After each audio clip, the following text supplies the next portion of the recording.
Welcome to Whitetail Rendezvous Podcast. This is Bruce Hutchin, host and executive producer. Each week you will hear tips, techniques, strategies, and personal stories from some of the best and funniest whitetail hunters in North America. Hope you enjoyed today's episode. If you do, tell a friend on social media. If not, tell me and I'll make it better. Thanks for listening, folks. This is Whitetail Rendezvous Podcast, episode number 422. On the next episode of Whitetail Rendezvous, we're going to travel to Dodgeville, Wisconsin, and catch up with Art Helin. Now, Art Helin has Art Helin Outdoors, and Art travels all over the Midwest doing seminars all winter long because he represents some great companies like Vortex, Night and Hail, Realtree. But more than that, Art spins a good story and he gets people laughing, and he sure does know his stuff. And on this show, you're going to hear about deer vocalization. And with the season coming up, pay attention because Art knows how to sound like a buck. Welcome to a special episode of Whitetail Rendezvous. This is your host, and I have my partner with me today, Bob Rourke. And this is episode 3 of our current Whitetail webinar series. And today's guest is Art Helin, timing of deer, vocalization, and rattling. Art, what do you think about all this deer talk? There's a lot of different variations of it, and there's a lot of different opinions on it. And, there's no better person or no better vocalization itself than the deer itself. And I've been fortunate to be able to hunt a lot during all the phases of the season. And so I get to hear how these deer, communicate and what they do. And which really helps, I think, instead of just reading a book or looking at something. And so that knowledge that I get firsthand, I get to bring it to people through seminars and through webisodes like this. That's great. And hey, why don't you just take a couple minutes and introduce yourself? I know you're known throughout the Midwest, but we're pretty much across North America. So why don't you give us a little bio, just a couple minutes, telling everybody what Art does? So I'm Art Helin. I've been in the outdoor industry for 23 years now, and I've been fortunate, as I said. I've filmed with Archer's Choice TV show for almost 10 years. I've been able to film with some other TV shows and hunt across the country. I also, my wife and I, Michelle, we do a lot of different things with special needs and youth to get young adults, young children involved in the outdoors. That's what we basically focus on now. I don't do a lot of the filming and stuff anymore because I concentrate so much on my seminars and trying to get the youth and special needs and other people just involved in the outdoors. So traveling around the country, doing seminars, doing some outdoor writing, working with a couple people on some different things with some books. I have a wildlife habitat management company, so I go out and help set up properties strictly for deer and turkeys and wildlife. So that kind of keeps me busy throughout. And I also have a photography business where I do a lot of wildlife photography work for a lot of different companies and some of the magazines and stuff you see out there. So if somebody wants to get a hold of you, Art, how do they do that? They can go to my website, which is www.arthelin outdoors. It's ARTHELIN outdoors.com. And you can go through that, and there's a contact spot on there where you can send me an email and contact me. Are you on social media at all? Yes. You can also Facebook, Art Helin Outdoors. If you like photographs, instead, you can go to Wild Reflections Photo. That's my photography page. Also, there's Twitter, which I need to do a little more of, I'll be honest with you. And Instagram, have been trying to do a little more there too. So, but my main focus right now is a lot of stuff is on my Facebook page, on the Art Helin Outdoors page. Thanks, Art, for that background. Bob, I'm going to turn it over to you because I know you got a lot of questions from our listeners about deer vocalization, and we want to hear the story about why deer talk. Art, I think this is going to be instructive and useful and educational for me as well.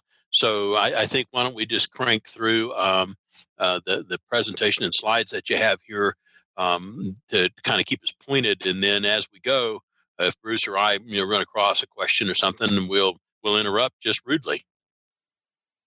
Sounds good to me. Perfect. So we can, well, if you want to get started, we can get started then. So Let's do it. Uh, you know, why call deer is the biggest thing is that people have. And deer are very social animals. I used to guide elk hunters. I guided turkey hunters forever, and people do that because they like to hear that bugle. They like to hear that gobble from that turkey. They say, well, deer don't do that. They actually do. Deer are very vocal. And they do it for reasons. They want to locate each other. They want to attract each other. They want to intimidate each other. So what our jobs are is we need to break down and figure out when do they want to locate each other, when do they want to attract each other, and when do they want to intimidate each other.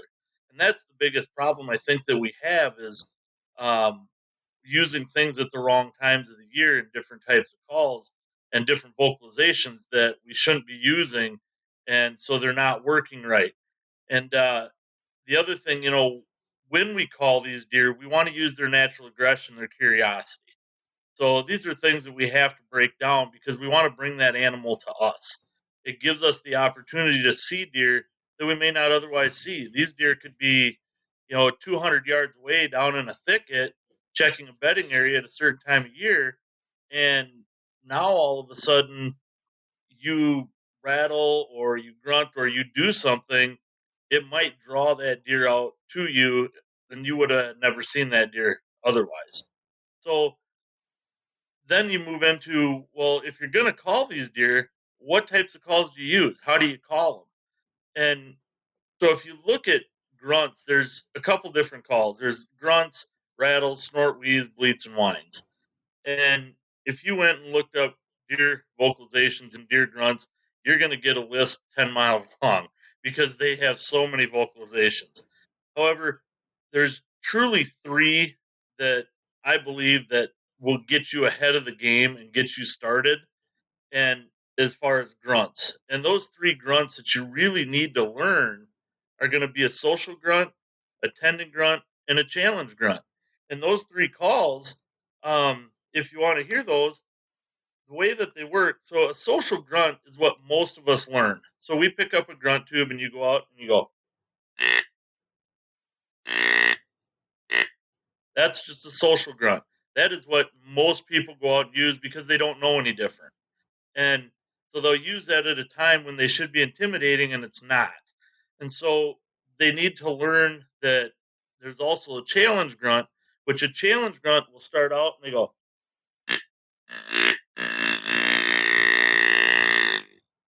they want to drag that out and sound like you're mad, sound like you want to fight that other guy. Just like when you're in high school and you kind of get mad at somebody, you're going to show that, and you're going to get louder as you go along, trying to intimidate that person.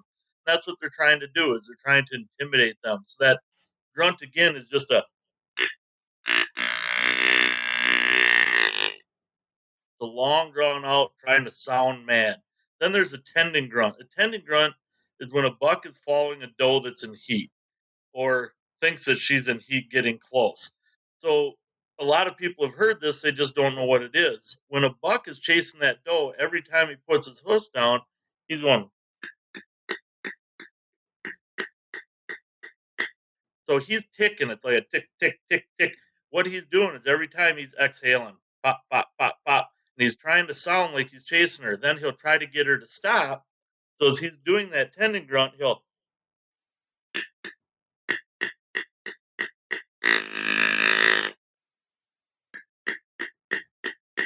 and keep trying to push her and try to get her to stop so he can get closer to check and see if she's actually ready to be bred or not. And that's your tendon grunts. The other then is rattling. When you get into rattling, people look at, they think that they're going to just take and get all crazy with it and as loud as they can. And when they hit those, they're just going to get extremely loud and obnoxious. But there's different times a year to do different things. There's times when truthfully, you just need to take those and click your antlers together, just like your two small bucks coming together, and you're just kind of ticking those back and forth. Okay, so that's what you kind of there's times when you want to do that and make those sounds a lot less and not be as intimidating. Okay, because they're younger bucks doing that. Then you also, again, when you get into rattling later on, when you sit there, you want to, if you've ever heard bucks actually rattle, they don't come up and just start cracking. They'll actually come up, they tick those horns together, they separate, then they crack. But as they go through, they'll stop because they have to push each other. So when they push each other, those antlers come to a spot where they lock together, and then they're going to push each other, stop, and then they'll start rattling again. Okay, so you need to learn the techniques and how to rattle properly, and if you want to be soft or if you want to get aggressive and when to do that. The next one is the snort wheeze. So when you're snort wheezing, this call I don't like to use at all as a blind call. What I mean is I'll rattle, I'll grunt, I'll do those things when I can't see that deer to try to get its attention to bring it in. However, with a snort wheeze call, a snort wheeze is more for a mature deer. So if you have good age groups on your property, that snort wheeze works really well on those 4, 5, and 6-year-old deer. The difference is those deer are a lot smarter than that 1-year-old and that 2-year-old. So they aren't going to come charging. They try to get downwind of you. So what I like to do is if I see that deer actually moving and I know that the wind is coming in my face, I don't want to grunt or I don't want to snort wheeze at that deer until he's at a point past me that I can call him down in front of me. Because if I call too soon, he's going to try to get behind me downwind of me and bust me before I can get that shot. And a snort wheeze, there's a lot of new calls out there that actually have them built right in. So it's just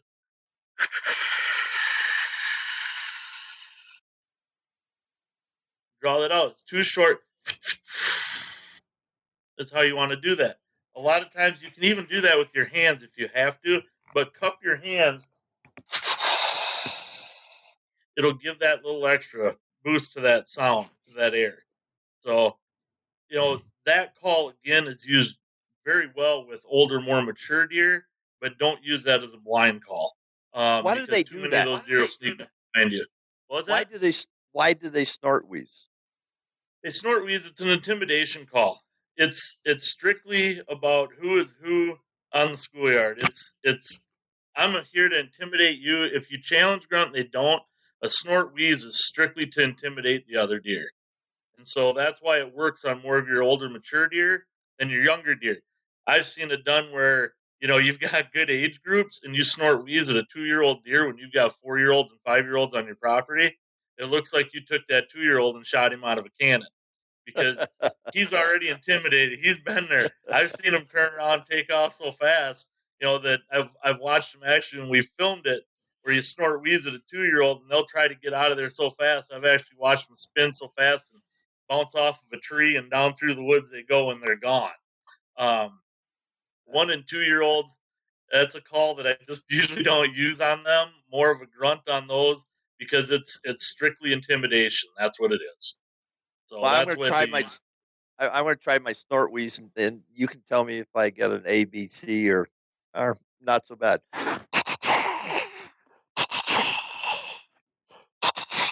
Pretty good. Just try to draw that last one out as far as you can.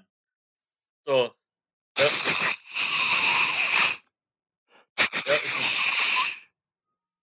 Yep. There you go. There you go. The funny thing, I did that. I did that to a 2.5-year-old, and he just went inside out. Which is I was laughing. It's good and bad because one, that means you have good age class and you have more mature bucks on your property, but it also means that you're probably not getting an opportunity at that 2-year-old if you want to shoot that deer. So but let's stop there. Let's stop there for a second because a lot of guys, they'll get excited and they'll see a buck, they'll see horns, it's got a great frame, but it's a young buck. And so they'll snort wheeze at him. And he takes off And if the timing of the season isn't right, then that mature buck's going to wonder what's going on, and he'll get curious. Right. Agreed or disagreed? Agreed. There's certain times that these calls should be used, and certain times when they shouldn't, because again, those older deer that are using this call more than other deer, they've been down this road for years and they already have it figured out, because the rut is all triggered off of daylight hours within a 24-hour period. So when it gets to that, they understand that and they know when this is going to happen, and this is when they start using this intimidation factor more, is throughout that time frame. So I'm going to break down here in a little bit. I'll break down those actual dates for you, for the Midwest, and dates fluctuate a little bit once you get out west and down south from what they are here in the Midwest. But as you said, yeah, if you use that at the wrong time, it's just like using social grunts at the wrong time. You use those, and that buck just lifts his head, kind of looks at you, and walks right on by, and you get frustrated and want to take your grunt call and throw it out of the tree because it's a piece of junk and it doesn't work. A lot of times it's because we're doing things at the wrong time of the year. So, Bob, questions? Right now I'm soaking it up. I think one of the questions that we get on a regular basis is, they'll catch a mature buck on a camera at night and it's nocturnal. And you go, how do you take and get that nocturnal buck into a position where you get an opportunity for a shot? And if you knew as you were checking game cameras, you got a mature buck and he's just not coming in your direction, what types of strategies would come to your mind with calls to try to get that opportunity? well, again, it's all going to depend on the time of year. Mm-hmm. Because if it's early in the year, we're going to break down some different strategies for you here in a little bit on Good. how they're going to move through there. And again, once you get into that pre-rut and that rut, now it breaks down even different, depending on the days. Because a lot of these deer, if you're using, if you're rattling too late in the year, it's not going to do anything to get that buck out of his bed and come check, because they've already been through that intimidation phase and doing what they're doing. So you have to really look at days and look at the moon phases when that moon phase is saying, hey, those deer should be on their feet now throughout, daylight hours, and then use these calls to your advantage. Okay, so you're going to cover that here in just a little bit. So I'm getting ahead. That's all right. That's all right. So, to kind of finish up the calls here, bleats and whines. So there's different types of fawn bleats, different types of doe grunts, and estrus whines. Why do you want fawn bleats? Well, again, when we get into the next phase, we're going to kind of cover that, but you need to learn those. And some of these new grunt calls are great because you can actually go from buck grunt and just switch it over and go right straight into your doe. There's also push places on here that are push button for them, but you want to go.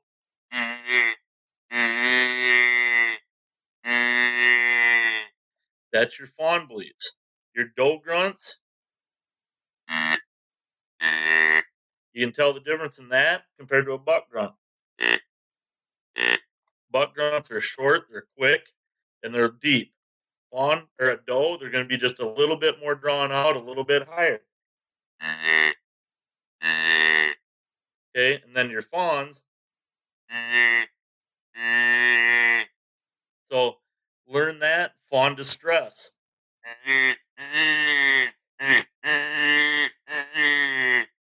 That comes in really handy, during that first phase if you want to shoot a doe early season. As far as estrus whines, well, they came out with this neat little toy years ago, It's pretty hard to mimic that on anything else.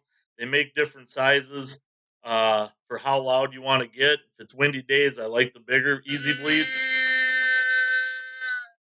The real easy way to do your estrus whines, just, go out and get an easy bleat, and you can get different sizes so you can sound smaller or you can sound, like a older, more mature doe.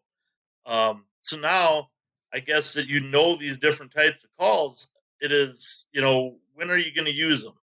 is and how are you going to use them? Well, you want to really use them throughout the changes of the breeding season is what you want. And there's also seasons prior to that, which would be the early seasons, which there is no pre-rut or rut. You are what I call phase one, which is a season opener, and it depends on where you're at. You can go to North Dakota, you can go to Kentucky, some of these areas that open, September 1st when they're still in velvet, and just coming out of velvet to other areas that, are right around 1 week after they rub their velvet. Up until some states don't open until October 1st. So you've got a whole month in there that's kind of phase one that things are different. And so depending on where you're at, if you're out in North Dakota, Kentucky, even Wisconsin, some of these states that are mid-September, I like to get out there and do a lot of, your fawn bleats at that time and whines, your social grunts. And why do you look at that? What happens at that time of year if those fawns are still with their moms? What happens is that buck's mentality is telling him that if he hears fawns still with that doe, so if she's sitting there doing her fawn bleats, she does some doe grunts, that buck hears that, and it's a mature buck, not necessarily your younger bucks, but your mature bucks, they're going to come in there and they want to run those fawns off. Because the sooner they get that fawn off of that doe, the sooner that she comes back into heat. It's not going to happen. Mother Nature won't make it happen, but that's his mentality. It's that way with all nature. You look at bears are the same thing. The sooner they can get those, cubs away from mom, the sooner she'll come back into heat. It's the same thing with deer. The sooner those fawns are gone, the sooner that she's going to come back in. So you got to play that card, the curiosity card. Do those fawn bleats and try to get that buck to come in with the curiosity and say, you know what, I've got to push these fawns away. I get these fawns away from mom. She's going to come back into heat. The other thing is, if you like to shoot does in the early season, that's when you want to do the distress calls. Because if you do a fawn distress, it's, mother's way of protecting the young. So she'll come in, usually gangbusters coming in to try to protect those fawns. And then we're sitting there being all mean and everything, waiting for it to come in to fill the freezer. And, just working off of her instincts is what we're trying to do. Again, we're playing them. So the other thing is social buck grunts at this time of year. And why is because this is like they're just coming out of velvet. So this is like the first day of school, your first day of high school. So now all these guys are coming in. You got your freshmen that are walking into a high school, and they're like, you know what, man, this is my first year with antlers. I'm pretty big stuff. They come walking into school doing their thing, and all of a sudden that senior comes around the corner, which is your 5 or 6 year old buck, and all of a sudden that 1 year old's like, whoa, wait a minute, I guess I'm not so, or that freshman's like, I guess I'm not so big anymore, am I? And so he backs off. That's what that social grunt is about. Those older, mature bucks will come in to see which new bucks are in their territory because they're trying to figure out their home range. Because you can only have so many mature bucks in a certain home range. So those mature bucks are trying to figure out what is their home range. And so when they hear these other bucks, their curiosity, they're going to come in there, see who's there, do their posture thing, show them who they are, and move on. And so that's a good thing early like that. So, and especially before that 15th of September, 20th of September. So if you're out in a different area doing that, then, you're going to move into what I call phase two. Well, phase two is that September 15th, 20th through that first week of October. So now you're picking up your other states. The other calls work well up until the 1st of October, but there's other things that you can actually add now that you can't really put ahead of time. And what I really like to do when I get into this part is not only social buck grunts, but I really start to bring in that light rattling. At this time of year, all the seminars I do, I usually ask the question, how many of you guys are rattling, by the first couple weeks of September, mid-September? And you might get one or two guys. And I say, all right, guys, how's it work for you? And they all go, works great, as long as you don't go gangbusters, because you're not going gangbusters at this time of year. That's why I said you have to learn the different sounds and the different techniques of rattling, because at this time, this is when you just want to do your, this is what we call tickling the antlers together. So you just want to tickle, because at this time, usually your big deer, and as soon as I say it never happens, it's going to happen somewhere. But usually those big deer, they don't, they're not out there really fighting and brawling, because they already know. It's that 1 and 2 year old. They're sitting there, and so they're tickling their antlers together, trying to figure out who is who and pushing each other around. Where that big deer, he's going to come in again, curiosity, again, just like that first day of school, and say, all right, who's making these sounds, who's doing the grunting. He's going to come in and try to break them up, posture, show them who's boss. So these calls early in the season like this work really, really well, especially here in the Midwest. When you have your better concentrations of, your 1, 2, 3, and 4-year-old deer, plus, your 5, 6-year-old, your good age class, this works really well early like this. I had a friend of mine years ago called me up, and he says, hey, I got this really big buck every night coming to this field. And he won't do anything. He sits there, and I grunt at him, and he goes up to the top of the hill, and there's these 2 little bucks that have fought over there a couple nights. He said, little couple 1-year-olds. And he doesn't even pay attention to me. He goes over there, and he breaks them up, and then he follows them down in the woods. I'm like, well, get out your rattling antlers, buddy. Do a little tickling, do some stuff when those bucks aren't there. He's like, well, I didn't even think about that. Well, he's been watching it for how many nights now actually happening. So he did. And I knew this kid, and he kept telling me, that this was a giant buck. And so I'm assuming that his giant buck was 140 inches, which is a good deer, don't get me wrong. But when I hear people tell me giants, I'm thinking, giants. So this kid, he ends up shooting it, calls me up, and he's telling me the whole story. How the deer came out, he grunted at it, did a little bit of tickling with the antlers, and the deer turned and walked into him. He said, it didn't come running like it does in the rut. I said, they're not going to, because it's curiosity. They want to see who's there. They don't want to come and fight. They just want to see who's in their territory. Deer came in, he shot it, 187 and 5/8. Whoa. So, it was a giant. So, it works. Yeah. Oh, my goodness. That's a big deer. I don't care what state you're from or where you hunt. 187 inches. Yeah. So, how'd the kid keep it together? I don't really know, to be honest with you. Because a couple years prior to that, he's like, man, I just shot an absolute giant. You see this thing? It's huge. We got out there, it's like 115-inch deer. He's like, it's the biggest deer I've ever seen, I've ever shot. And so that's why when you told me that this thing was a giant, I was like, okay. So I don't know if he just truly didn't know that it was that big, and that's how he kept it together.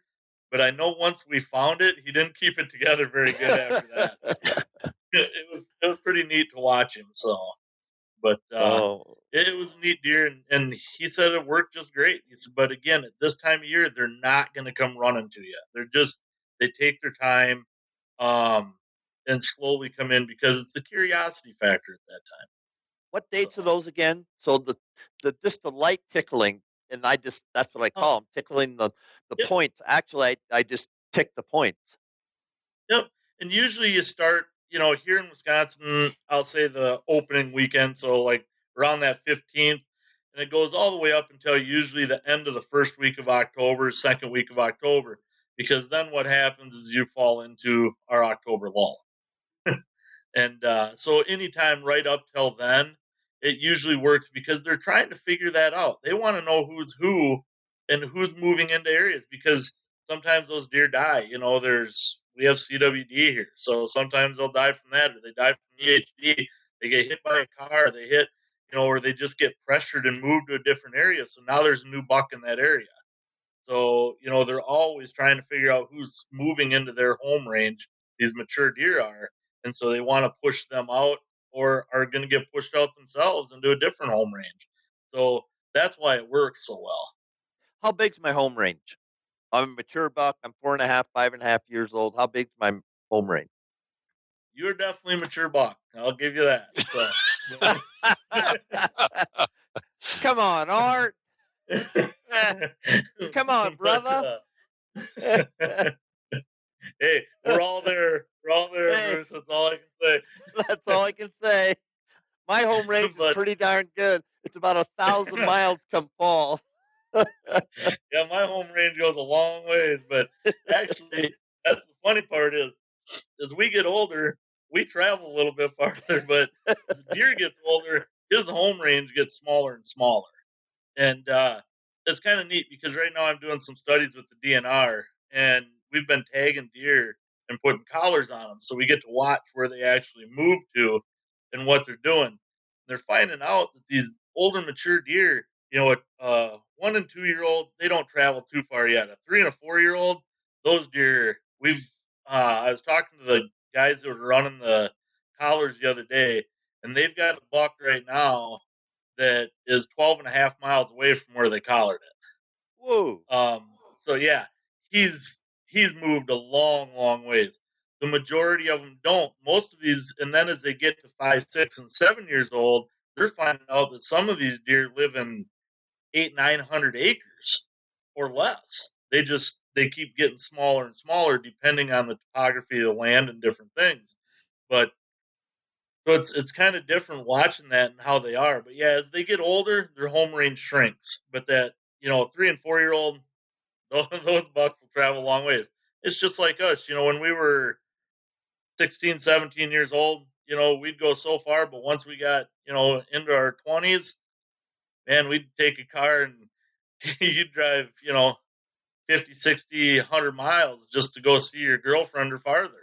And so at that time, it's no different than them. That's how I class that 3 and 4 year old deer is that 20 to 25 or 28-year-old man that likes to fight and likes to travel, and he's the one that likes to do that. As they get older, I look at it like my dad, who's in his mid 70s. He's got his own routine and just kind of keeps staying closer to home and staying closer to home as the years go on. And so that's what deer do too. So thanks for that. And a lot of people have different ideas about it, but pretty much listen to what Art says, because if you got the right size acreage and doing everything with your food plots, you're holding mature bucks even if you haven't seen them, because he's there. Oh yeah, they're there. They're pretty sneaky though, so they got to figure it out. So, but so moving on with this though, we get into, as I said, after we get done with that, now we get into the October lull. Everybody hates the October lull. The thing is with the October lull, calls don't work real well. Very few do. And the reason is because a lot of these older deer, the mature deer, they start locking down on your proteins. They want your acorn ridges. They want whatever you have planted in your fields that are the highest protein, because they know that the daylight's getting a little bit shorter, a little bit shorter. So they know what's going to happen here shortly. And they're going to be burning all that protein and all that fat off. So they're trying to put on as much weight as they can.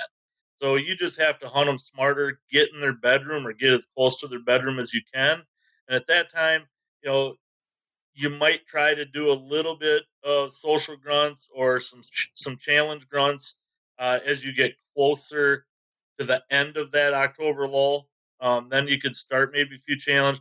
But honestly, at that time, it's pretty tough to call deer because they just don't want to move much, especially those mature deer. They don't want to go anywhere. So, yeah, it's food source. It's food source hunting, during those days. Yep. It is. That's what you got to do. It is. And the problem is when you're in there, though, on a food source, is you have to hunt that food source smart because they don't want to travel far. So now they're bedding closer to those food sources. So you have to get your ingress and egress routes, so that they're not winding you walking in. They're not seeing you. You have to be screened. There's little things that you have to do different to get in there. Because if you keep bumping him off of there, you're going to bump him and not even know you're bumping him, and then he's going to disappear. So you just have to be smarter in how you hunt those little areas. But it can be done because they have to still eat. They have to, they have to drink. They have to eat. They have to do their thing. They can't just disappear. I've always heard that people like, all my bucks just disappeared. It's the October lull. They did not get on a plane and go to Jamaica for vacation for 2 weeks. It just did not happen. At least not that I've ever been aware of. They're there and they're there somewhere. It's just that they don't want to move as much. So you just have to adapt to it. Yeah, here's a whitetail rendezvous tip. Long distance scout. If you know the buck's there, you got to have him on your trail camera, and where'd he go? So get on a hillside a mile away, get good glass, and watch that food source. Early in the morning, late in the day, low light conditions, but watch that, and you'd be surprised what you're going to see. Your thoughts? I 100% agree with you. And yeah, try not to put pressure on him because the more pressure you put, the more he's going to move. And they don't like pressure, especially those older deer. They just don't like it. So scout from a distance, great point, and then try to sneak into those areas if you've got good ingress and egress routes, and get in there and hunt them smart. So yeah, the final thing on that, you got one shot. I call it's a one shot deal on that food source, because if you blow him out, he's gone. Yep, definitely. And here's a little tip for you that I like to do at nights. If I'm hunting a food source early in the year and you've got a concentration of does and fawns and stuff on that field, but you still got those big deer, what I like to do is I like to take a coyote howler with me, and then as it gets dark, wait until right after dark, and then, or just so you can't see, and I'll blow that coyote howler down in the woods like I'm in the woods and make it sound like I'm getting closer to that field. So then those deer, all of a sudden, they'll bust off that field and think it's a coyote. As soon as I see those deer get off that field, that's when we'll pack up, get out of that tree instead of having to walk through them and bust them out of there ourselves. Let them think that it's a coyote or something coming into that field to bust them out. Get them off that field and get out of there as fast as you can. Then you can come back and hunt that, because if they get you as a person coming through and busting them out, you're going to get your one shot deal or two shot, and they're going to be gone, especially the older deer. But you do that as a coyote, some type of animal like that, and get them busted off of there, you've got a better shot at it more often. So, thanks for those little tips, Art. Let's get back. Bob, you got any questions? Nope, I'm soaking it up. All right. We'll get back to, now we get into the fun phase. This is phase 3. This is the pre-rut phase. Here in the Midwest, I'm looking at October 25th through November 10th. This is when you can cut loose, because a lot of your deer are still on a pattern. They're going to your food sources. They're going to different areas, and they're really susceptible to being called in at this point in time. So now you can get into your long drawn out buck fights. Get your heavier antlers out. You can get bigger rack packs, sound like more mature deer, because this is when your mature deer are fighting. This is when they're getting very territorial. They're fighting over does. They're just doing their thing. And so you can do that long drawn out buck fight. And I always laugh when I've heard people say, well, or the question is, so how long should I rattle for? How long should I rattle? What should I do? How should I? And I've listened to people say, well, here's the deal. Rattle for 30 seconds, then blow 2 grunts, then rattle for a minute, blow a grunt, then do. I've never heard a deer in my life do that. I've heard deer where they've come up and they'll walk by each other, and all of a sudden they'll turn around, and you'll see them, and they just kind of tick a little bit, maybe crack their antlers once, and that's it. They'll push once, and they know who's who already, and they're done. Then you get a couple mature deer. They'll come in there, and all of a sudden they'll start, they'll crack, and they'll go at it for 45 minutes straight. I've heard them, watch them break over little trees and saplings and just go at it. At the same time, however, I'm sitting there and I usually, and it'll look goofy on here, I'm going to tell you that ahead of time. So, but I will usually take that grunt call and I'll hold on to it with my mouth, because when that deer, when they stop for a second, when they push off again, they usually exhale and grunt. So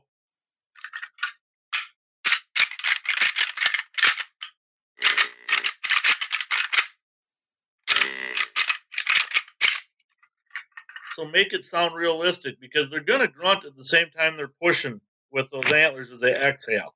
So if you're trying to rattle, then you put the antlers down, then you try to grunt, do those things, it doesn't sound realistic. Okay, so you want to sound as realistic as you can. But during this time, like I said, you can do these long, drawn out challenge grunts. Usually a grunting series at this time, I'll start out, I'll just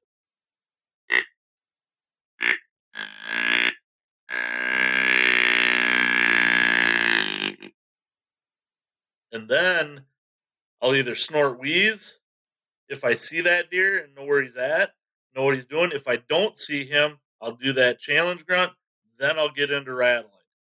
Because usually that's what they do. They don't just walk by each other and crack their antlers. They usually see each other and they'll grunt, they'll snort wheeze, do something to each other. So that time of year you can do that. Very aggressive tending grunts. This is when you want to take both these with you. And so you can start with your estrus bleat.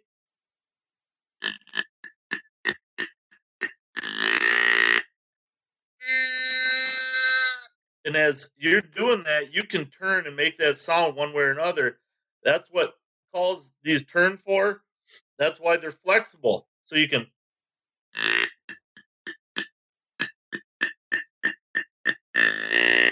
So now you sound like you're actually physically chasing her instead of grunting. Don't ever grunt right straight at an animal. They'll pick you out like that. You always want to sound one way or another.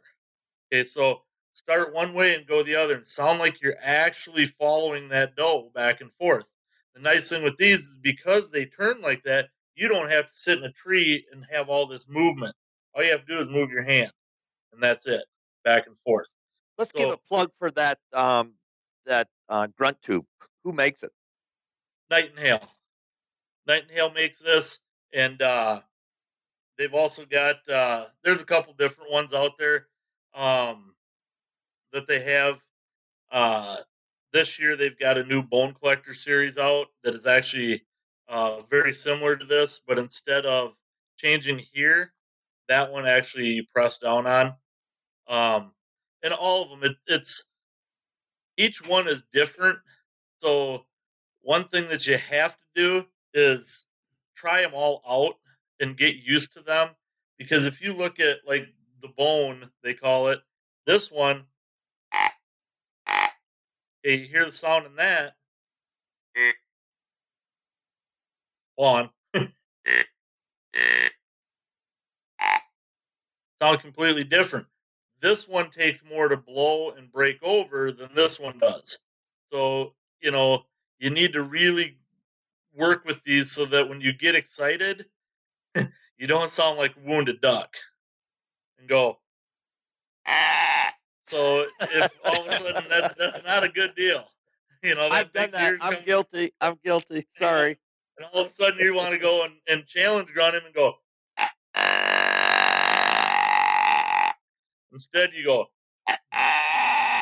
And that's not going to work, guys. So it's a bad deal. So each one breaks over to different points. So and that's why each manufacturer too has so many different ones. Nightingale has, I believe it's 4 or 5 different grunt tubes. Some are just straight grunt tubes. Some actually have, death chamber. They call it. This is built right in for your snort wheezes. You've got this one here is one of my favorites. Is the natural. This thing sounds incredible, and it's got the tube on it, and the tube is adjustable. So this one, and it's made out of wood. So that one blows over a little different than these do. Everyone, changes a little bit. So get used to those. But again, use those aggressive tending grunts at this time. Get aggressive with those because this is when those does are starting to come in and they're really starting to push them to see who's in heat and who isn't. The thing is, though, is if you don't have a lot of age structure and you just have a lot of 1 and 2 year olds on your farms and you're not into, or even on public land, don't do a lot of the tending grunt. Just use a lot of the easy bleats and do a lot of your estrus bleats at this time. And the reason is because a lot of 3 and 4-year-olds are your breeder bucks. And so if they hear that tending grunt a lot, those younger bucks will end up getting scared away. And if there's a lot of guys that'll shoot that 1 and 2-year-old, I don't pay for your tag. I'm not pay the taxes on your land. You can shoot whatever you want to shoot. I'm not going to sit here and tell you can't. My own personal, we look at 4, 5, and 6-year-olds on our place. Personally, I look at 5 and 6-year-olds on my own farm. But again, you look at, it's not my land. They can do what they want. So you have to be able to play that though a little bit and say, hey, if this is all I have is the younger group or the younger population, I'm going to scare more of them away by using that tending grunt. So just strictly during this time frame, do your long drawn out buck fights, because your 1 and 2-year-olds will still fight. You'll call in those 1 and 2-year-olds, but the aggressive tending grunts and stuff don't quite get as carried away with those. But if you have a good age structure, have at it, because you're going to call in a lot more of those mature bucks throughout that time frame. In your snort wheeze, guys, this is that time frame right now, that October 25th through that November 10th. That snort wheeze, man, that's money. You want to kill big deer and call in big deer.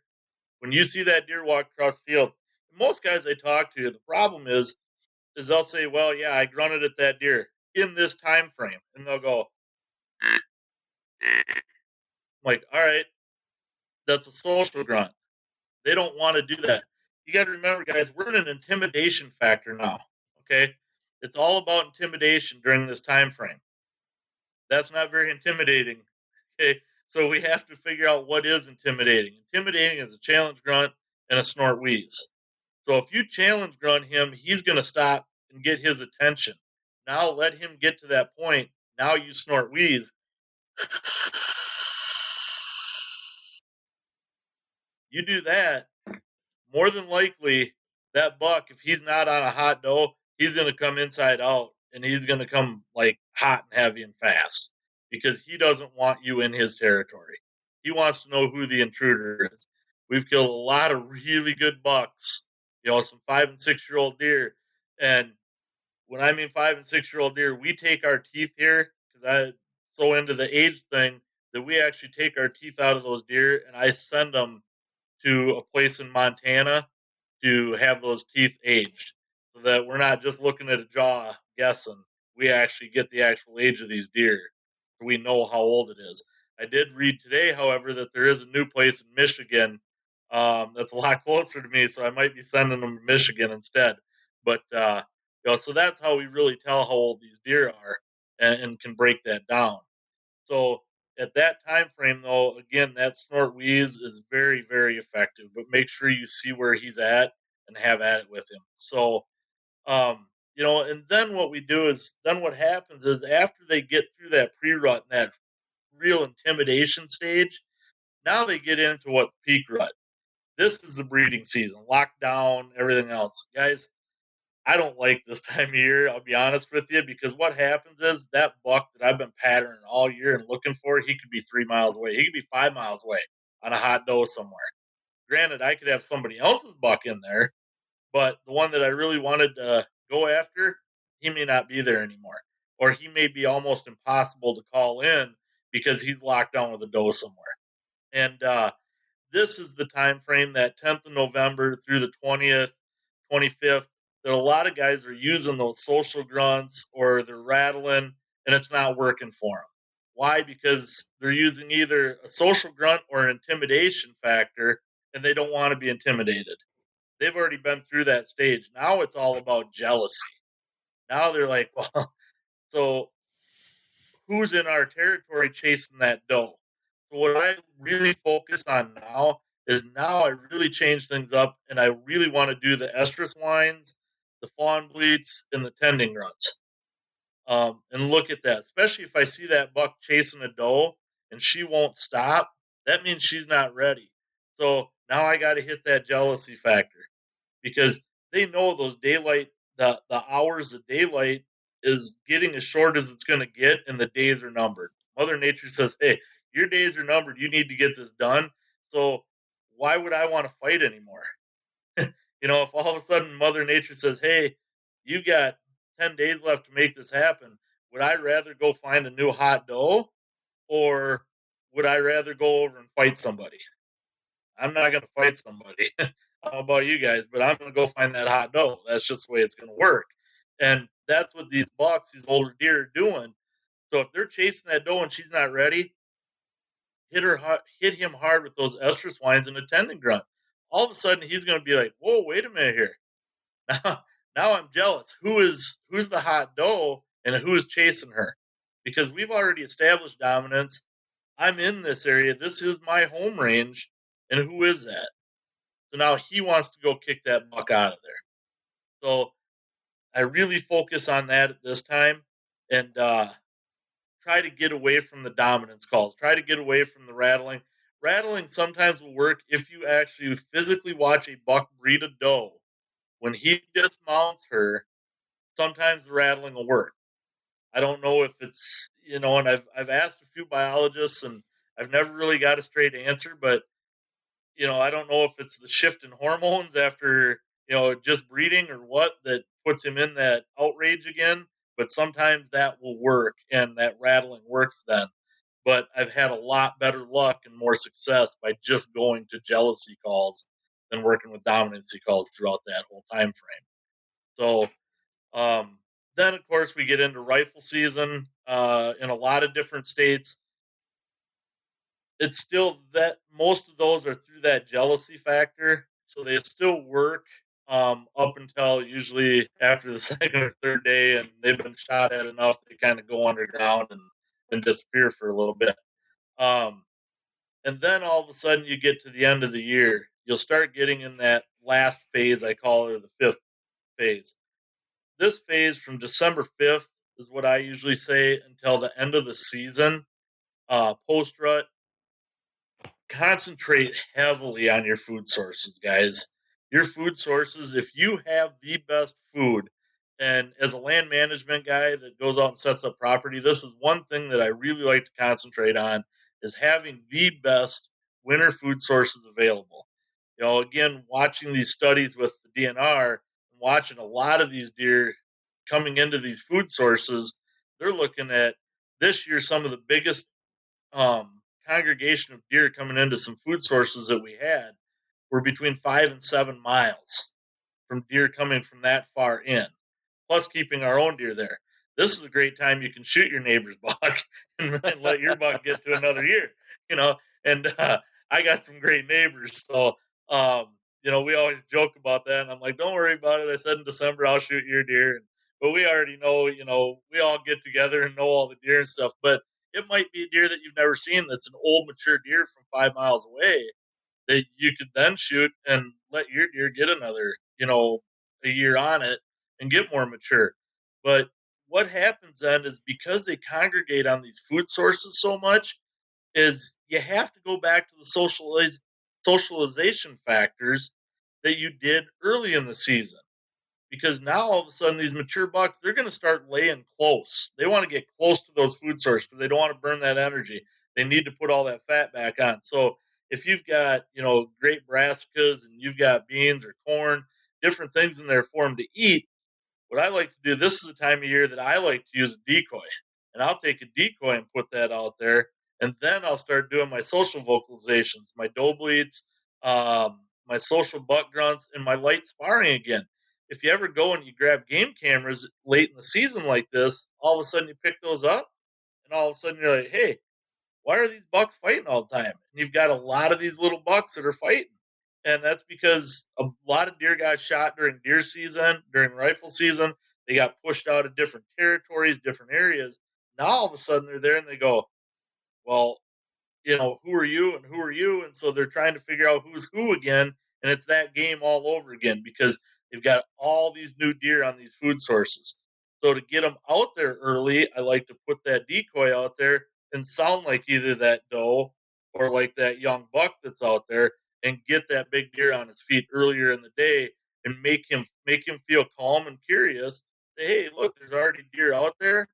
We're good. I can get out there. That deer's not spooked. He's talking. I'm going to go hang out with him and do what I got to do. So that phase is a really good phase to get back to the basics as you would early in the season. So, Art, talk about the secondary rut.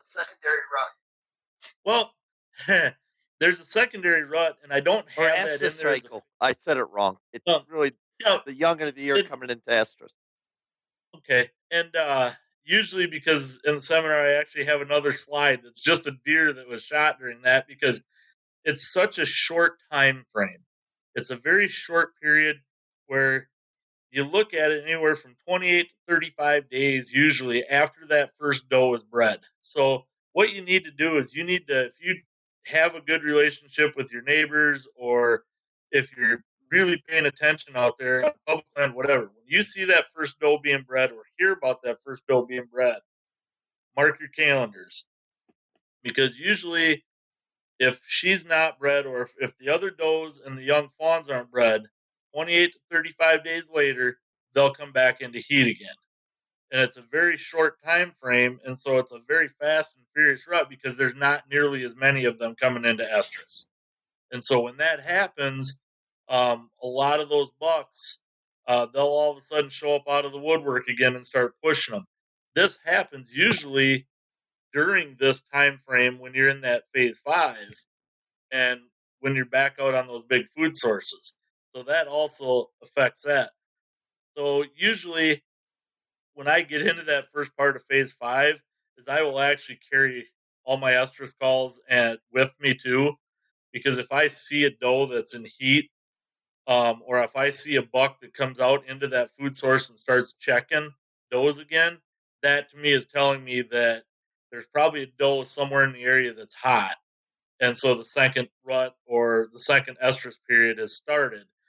Then I'll go back to using those estrus calls with tending grunts and do that for a couple days. But it's so short-lived that it's really hard to monitor and figure out. But you're going to use a lot of that same pre-rut strategy during that. But again, you have to be able to really pinpoint it to know when that's happening. Art, I hate to do this, but we're coming up on our hard stop. So why don't you take the final 5 minutes and summarize, and then we got to call her good. Yeah, and I'm going to take and let me pop up a couple of photos here real quick. And because you were kind enough to share them. Have you got that one in front of you? Yep. So and that actually is one of those. That's the secondary rut. That deer came out and was actually checking a few does where it was at, and so I actually hit an estrus bleat with that and did a tending grunt, and that deer turned and walked right to me. And I was actually set up to hunt that in a just a strict phase 5. So that was knowing when those dates were. That's what helped me kill that deer. Then we got this boy. Yeah, that deer was that was a November 12th, I think, deer, November 13th, and that deer was a Kansas deer. So in Kansas, they're about a week later than us. So that was that pre-rut fun stage. Actually, snort wheezed that deer into me. Rattled and grunted him in first. Things didn't happen. He kind of got away from me. Snort wheezed him back to me, and ended up getting lucky and having success on him too. So, and I love that buck. I love that deer. That deer was different. That deer I actually heard tending a doe, and so I went right into tending a doe too. The whole woods went completely quiet, and he challenge grunted me, and so I challenge grunted him back. And then when I finally saw that deer and saw what he was, I snort wheezed that deer, and he actually came in and tried to cut so close to me. I was in a ground blind, tried to cut so close to me that I actually shot that deer at 5 yards off the ground. Was that a Kansas buck? That was, yep. So they got some good deer out there. And this is how people find you. Yep, and that's how they find me. So, and I guess the last thing here, real quick, because I know we're at the hard cut, and I was actually done with the seminar. Your best places, find some deer vocalization CDs or YouTube. Google them. Again, basic grunts, bleats, and whines. Practice at home again so you don't sound like a wounded duck when that comes in, so you'll know how that reed breaks over and stuff. So with that, guys, I really I don't have a lot more to add to it, but thank you guys for having me. I really appreciate it. Well, I'm going to give a little shout out to Whitetail Rendezvous. Art's going to be one of our summer guest hosts. And so we're going to have a little Bruce and Art show sometime June and July and somewhat in August, depending on Art's schedule. But he's going to be co-hosting Whitetail Rendezvous, and you can find us any place in the world, digital world. Just type in Whitetail Rendezvous, and I'm out there. It's fun, and I appreciate it, and it's been a blast, guys. Art, thanks very much. Thank you. All right, I'm going to go ahead and... On the next episode, we're heading up to Calgary, Alberta, Canada, and we're going to meet up with a friend of mine, Frans Diepstraten. And Hans is originally from the Netherlands, and he came over to Canada simply because he wanted more opportunity for himself, and he loves to hunt, and he loves to chase wild sheep and elk and moose and anything else on 4 feet. So he headed this way with his wife, and he works there in the Calgary area. But more important than that, he's a full-time hunter. He's a hunter 365 days a year, and he's going to talk about that extensively. What does that mean? Well, that means he stays in shape. He keeps his gear in shape. He keeps his shooting practices. He does all those things just for that 1 5-second opportunity that the critters give him. Thanks for joining us. Be sure to tune in tomorrow for another episode of Whitetail Rendezvous, where you can listen and learn from the experts so you can be more successful on your next hunt. Until next time, listen, learn,